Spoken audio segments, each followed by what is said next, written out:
এনআইএর উপর হামলার ঘটনা, পুলিশ কি ব্যবস্থা নিয়েছে তা জানতে এবার কেন্দ্রীয় স্বরাষ্ট্র মন্ত্রকের তরফ থেকে ফোন করা হলো ভূপতিনগর থানায়। অন্যদিকে ধৃত দুই তৃণমূল নেতাকে নিজেদের হেফাজতে চেয়ে আবেদন করলো এনআইএ, যেখানে এনআইএ দাবি করছে যে সরাসরি হামলার সঙ্গে যুক্ত ছিল এই দুই তৃণমূল নেতা। আমাদের সঙ্গে দুই প্রতিনিধি এই মুহূর্তে সরাসরি রয়েছে, একদিকে পার্থপ্রতিম ঘোষ রয়েছেন এবং অন্যদিকে আবির দত্ত রয়েছে। আমি প্রথমে পার্থর কাছে যাব। পার্থ, আজ ভূপতিনগর থানায় ফোন করা হলো স্বরাষ্ট্র মন্ত্রকের তরফে, ঠিক কি জানতে চাওয়া হলো?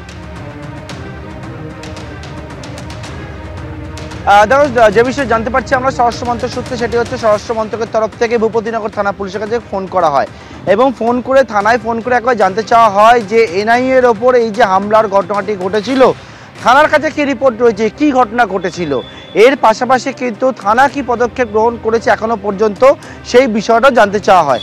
জেলা প্রশাসন সূত্রে যেমনটা জানতে পারছি, সেই ফোন তাদের কাছে পেয়েছিল বলে জানতে পারছি এবং তার পরিপ্রেক্ষিতে তারা জানাচ্ছেন যে এমএইচকে তারা কিন্তু জানিয়েছেন যে ঘটনা ঘটেছিল, কখন ঘটনা ঘটেছিল, কখন তাদেরকে ইনফর্ম করা হয়েছিল, বা এর পাশাপাশি তাদের কাছে যে অভিযোগ এসেছিল সেই অভিযোগের পরিপ্রেক্ষিতে তারা কি মামলা শুরু করেছেন এবং সেই বিষয়টা কিন্তু জানানো হয়েছে।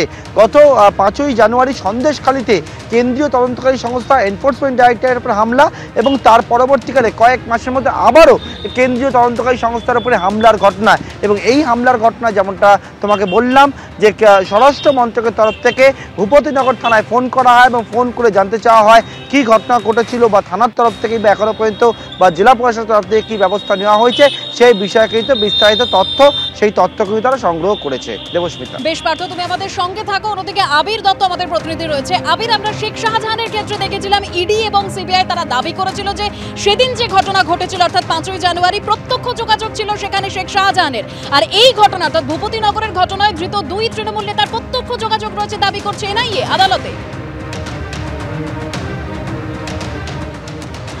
দেখো, আদালতে নির্দিষ্ট করে যেটা দাবি করা হয়েছে এনআইএর তরফ থেকে, যেটা এনআইএর আইনজীবী যিনি উপস্থিত ছিলেন তিনি যেটা নির্দিষ্ট করে অভিযোগ করেছেন যে প্রত্যক্ষভাবে যোগ রয়েছে এই দুজনের, যে বিস্ফোরণের ঘটনা, যে ঘটনায় 3 জনের ইতিমধ্যে মৃত্যু হয়েছে, সেই ঘটনায় ভয় বা একটা ভয়ের বাতাবরণ তৈরি করার জন্য বা একটা অশান্ত প্রক্রিয়া তৈরি করার জন্য বা অশান্ত একটা পরিস্থিতি তৈরি করার জন্য বোমা সেখানে মজুদ রাখা হচ্ছিল, বোমা তৈরি করা হচ্ছিল এবং সেই বিষয় নিয়ে এরা অবগত এবং তারা জানতো।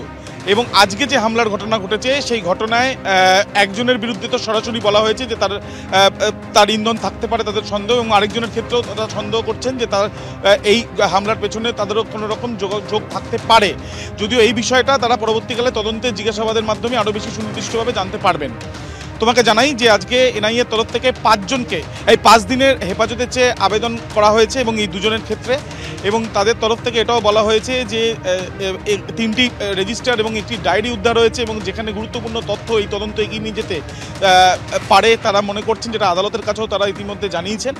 অন্যদিকে 2,36,000 টাকা ইতিমধ্যে উদ্ধার করা হয়েছে নগদ এই বলাইচরণ মাইতির বাড়ি থেকে, এবং পুরো এই যে 5টি জায়গায় তল্লাশি চালানো হয়েছে সেইখান থেকে 4টি মোবাইল ফোন ইতিমধ্যে উদ্ধার হয়েছে। তদন্তকারী আধিকারিকরা এটাও জানাচ্ছেন যে তারা হেফাজতে চাইছেন এই তদন্ত এগিয়ে নিয়ে যাওয়ার ক্ষেত্রে। অন্যদিকে অভিযুক্তের তরফের আইনজীবী তিনি কিন্তু দাবি করেছেন নির্দিষ্ট করে একটি রাজনৈতিক দলকে লক্ষ্য করা হচ্ছে এবং সেই জন্য পঞ্চায়েত নির্বাচনের আগে এদেরকে ডাকা হয়েছিল, এতদিন আর ডাকা হয়নি, তারপরে আবার ডাকা হচ্ছে ঠিক লোকসভা নির্বাচনের আগে। সওয়াল জবাবের পর ইতিমধ্যে অর্ডার রিজার্ভ রয়েছে, এখন দেখার বিষয় আদালত কী নির্দেশ দেয়। ধন্যবাদ আবির, ধন্যবাদ পার্থপ্রতিম।